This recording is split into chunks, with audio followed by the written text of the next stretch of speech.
The longer you operate alone, the more your creative output tends to narrow.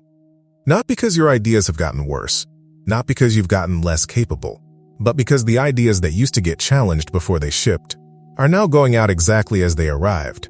And there's a specific reason that distinction matters, and it's not the one most people reach for. Here's what this video is actually about. It's not about motivation. It's not about creative routines or output consistency. It's about a specific input that creativity has always depended on, one that solo operation quietly removes, and what happens to the quality of your work when that input disappears long enough. By the end of this, you'll have a name for what's been happening. You'll understand the mechanism, not just the feeling. And you'll have one specific move that reintroduces what's been missing. There's a particular creative experience that solo operators describe when they've been at this long enough. It's not writer's block, it's not burnout. It's something subtler and in some ways harder to name. The work is still getting done. The output is still shipping. But something about it feels flatter than it used to, less surprising, more predictable, competent in a way that doesn't quite satisfy. Some people notice it when they look back at work from 2 or 3 years ago and feel something unexpected.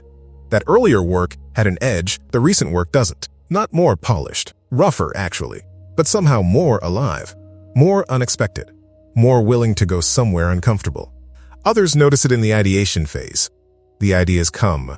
They've always come, but they tend to arrive and then just stay. They don't develop the way they used to. They don't surprise you by the time you're done with them. What goes in is what comes out, more or less. And the explanations most people reach for are the obvious ones. Fatigue, complacency, the grind of keeping the business running alongside the creative work. Maybe even the quiet, uncomfortable thought that this is just what happens, that the earlier edge was beginner's energy, and this flatness is what experience actually looks like. Here's a specific thing that happens when you try to fix it from that frame.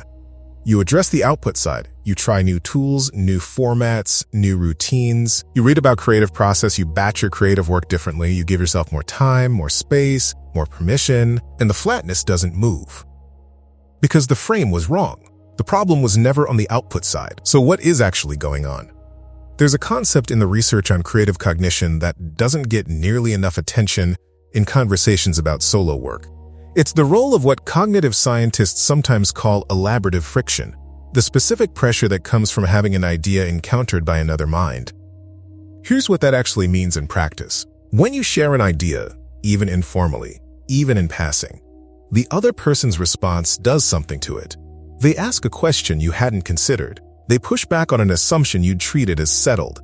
They take the idea somewhere unexpected, and now you have to account for that. None of that feels like creative input in the moment. It often feels like friction, like resistance.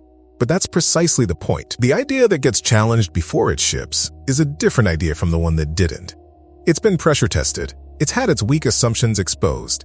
It's been forced to account for perspectives it hadn't anticipated. Research on distributed cognition, the study of how thinking actually works across social systems, shows consistently that the elaboration phase of ideation depends heavily on external input. Not the generation phase. Generation is often a solo act, but the refinement phase, the stage where a raw idea becomes a developed one, has always been social. The ideas that feel sharp, surprising, generative, they went through friction before they finished. They hit resistance. They had to adapt. They came out different from how they went in. That's not a romantic observation about collaboration. That's a description of a specific cognitive process that solo operation removes. And here's why the output side fixes don't touch it. You can change your tools, your schedule, your format, your process, and none of that reintroduces the friction that's missing. Because the missing input isn't time or space or discipline. It's the encounter between your idea and another mind.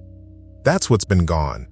And that's what the flatness is telling you. Here's the honest version of this. When intellectual friction disappears from your creative process, ideas don't stop arriving. They stop developing. What you're producing right now is probably the first serious version of most ideas, not the first draft. You revise, you edit, you refine on the surface. But the fundamental architecture of the idea, its core assumptions, its blind spots, its unexplored edges, those go untouched. Because there's no one to touch them. Think about the ideas that have surprised you in your own work. The ones that went somewhere you didn't expect when you started. The ones that felt genuinely alive when they were done. Almost certainly, something happened to those ideas before they finished. A conversation. A question someone asked. A response that forced you to rethink a core assumption. Something external met the idea and changed it. The ideas that don't surprise you, the competent ones, the flat ones, went from your mind to the page without that encounter. They arrived as first versions and shipped as first versions. And that's not a discipline problem. That's not a capability problem. That's not a personal observation. That's structural. The plateau isn't complacency. The flatness isn't evidence that you've peaked. It's evidence of a specific input deficit. And input deficits are structurally addressable in ways that capability problems are not. Here's what changes when you see the distinction. If the problem is capability, the only move is to become more capable.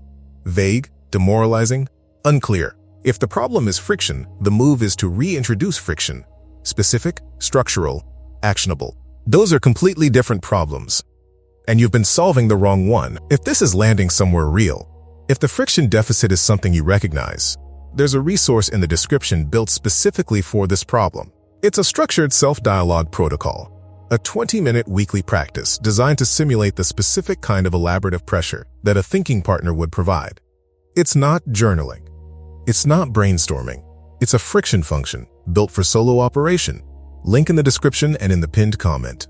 So what does reintroducing intellectual friction actually look like when you're operating alone? The honest answer is that no single substitute fully replicates what another mind provides.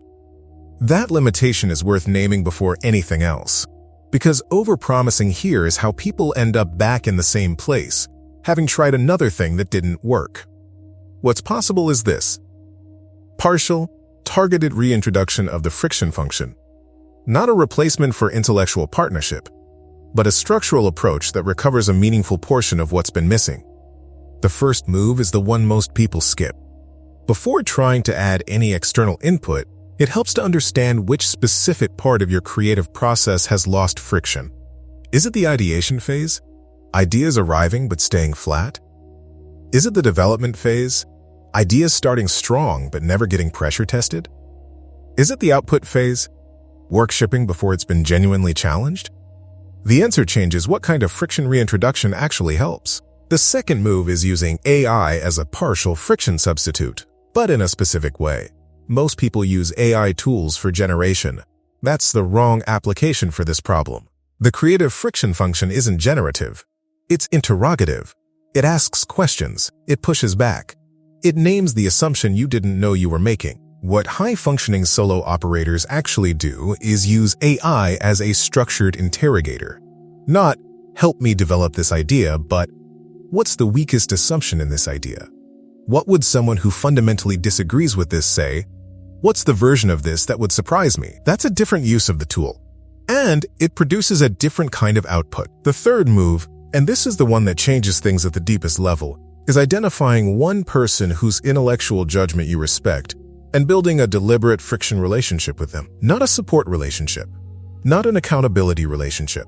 A relationship where the explicit agreement is, push back on my ideas before they ship. That relationship doesn't require someone who does what you do. It requires someone who thinks well, who doesn't default to agreement, and who understands enough about your work to ask a question that costs you something. One person. One friction relationship. That's not a community. That's not a mastermind. That's the specific structural input your creative process has been missing. If this opens something worth going further on, the link in the description is built for exactly the friction problem this video named. That's where to go next. Think back to the last piece of work that genuinely surprised you, that went somewhere unexpected. What happened to that idea before it finished? What touched it? Let's close with the thing worth carrying out of this. You've been producing work. The work has been getting flatter, less surprising, less generative, more predictable. And you've been attributing that to something inside you. Fatigue, complacency, the slow erosion of whatever it was that made the early work feel alive. That attribution was wrong. Not wrong because you're incapable of honest self-assessment, but wrong because the actual mechanism was invisible. You can't diagnose a friction deficit if you don't know friction was an input. Here's what's actually been happening. Ideas have been arriving and shipping without the encounter that used to happen between those two events. The encounter with another mind. The challenge, the pushback, the unexpected question. That encounter is where refinement lives. Without it, What ships is the first serious version. Competent, complete, and not quite what you're capable of. That's not a verdict about your capability. That's a description of an operating condition.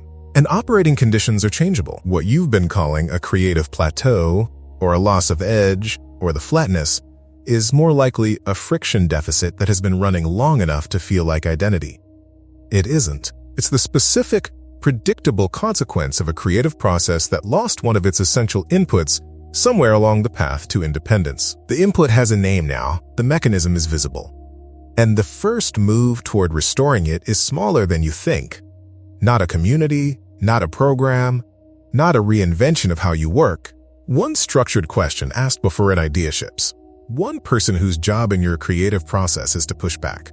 One weekly ritual that creates the friction your solo operation removed. That's not a compromise of the path you chose.